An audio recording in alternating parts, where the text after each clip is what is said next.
नहीं, कई सबूत हैं मेरे पास जमीन घोटाले से संबंधित, और वो सारे कागजात एसआईटी के सामने रखूंगा।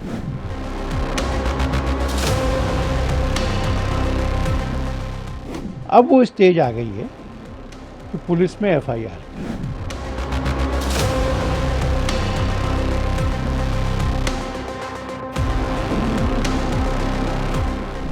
सदियों के इंतजार के बाद जब अयोध्या में भव्य राम मंदिर का निर्माण हुआ तो देश दुनिया के करोड़ों राम भक्तों ने अपनी गाढ़ी कमाई का एक एक पैसा भगवान राम के चरणों में समर्पित कर दिया। किसी ने गुल्लक तोड़ी तो किसी ने अपनी जमा पूंजी दान कर दी। लेकिन क्या आप सोच सकते हैं कि उसी पावन मंदिर के चढ़ावे और दान में हेरा फेरी की नौबत आ जाएगी? जी हाँ, आज अयोध्या से एक ऐसी खबर आ रही है जिसने हर राम भक्त को झकझोर कर रख दिया है। राम मंदिर के दान और जमीन खरीद के कथित गड़बड़ी को लेकर गठित एसआईटी यानी विशेष जांच टीम की सिफारिश मान ली गई है और अब 6 लोगों के खिलाफ एफआईआर दर्ज होने जा रही है।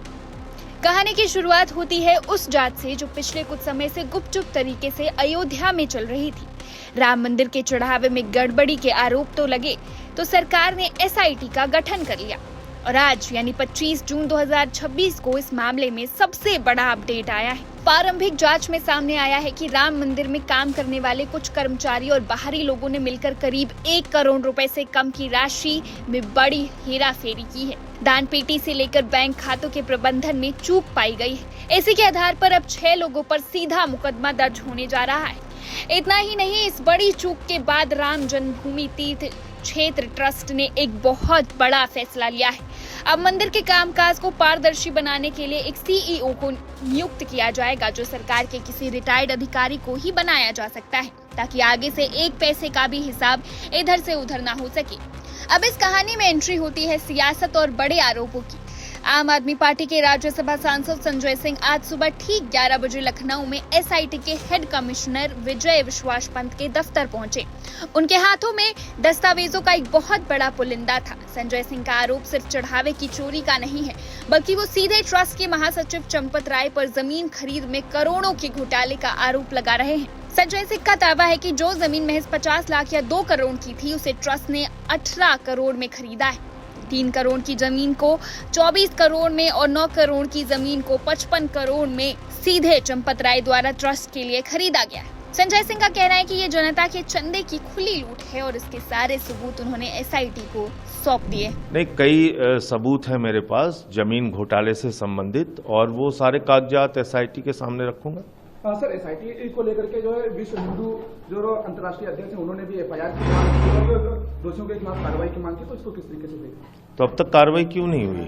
अब तक कार्रवाई होनी चाहिए थी ना। किसने रोका है कार्रवाई के लिए?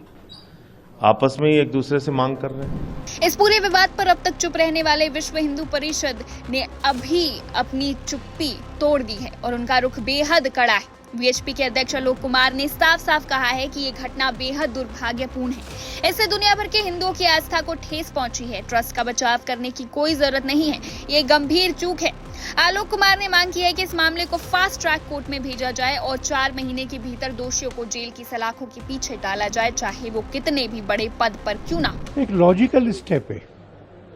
हमारे हाथ में अभी वो रिपोर्ट एसआईटी की नहीं है, पर सबने ये सब बताया है कि उसमें उन्होंने लोगों को भी आइडेंटिफाई किया है, सीसीटीवी की फुटेज के आधार पे किया है। अब वो स्टेज आ गई है कि पुलिस में एफआईआर। इसी बीच सोशल मीडिया पर एक अफवाह तेजी से फैली कि ट्रस्ट के महासचिव चंपत राय और सदस्य डॉक्टर अनिल मिश्रा ने इस्तीफा दे दिया है। लेकिन ट्रस्ट के विशेष आमंत्रित सदस्य गोपाल राम ने इस खबर को पूरी तरह भ्रामक और अफवाह बताया है। उन्होंने कहा है कि जांच चल रही है और दूध का दूध पानी का पानी जल्द ही हो जाएगा।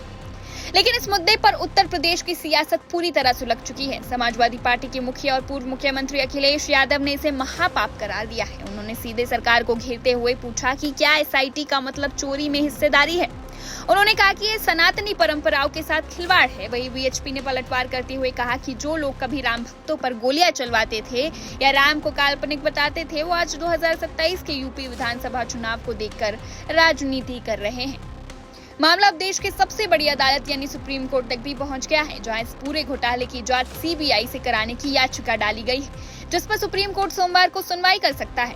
लेकिन यह सवाल किसी एक नेता, किसी एक ट्रस्ट या किसी एक पार्टी का नहीं है। सवाल उन करोड़ों राम भक्तों के विश्वास का है जिन्होंने अपना पेट काट कर राम मंदिर के लिए दान दिया था। अगर वहाँ 1 रुपए की भी हेराफेरी हुई तो इसे क्षमा नहीं किया जा सकता है।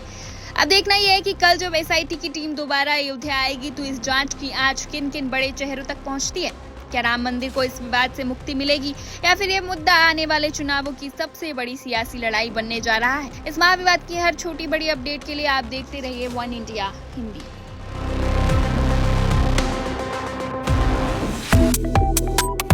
Subscribe to One India and never miss an update. Download the One India app now.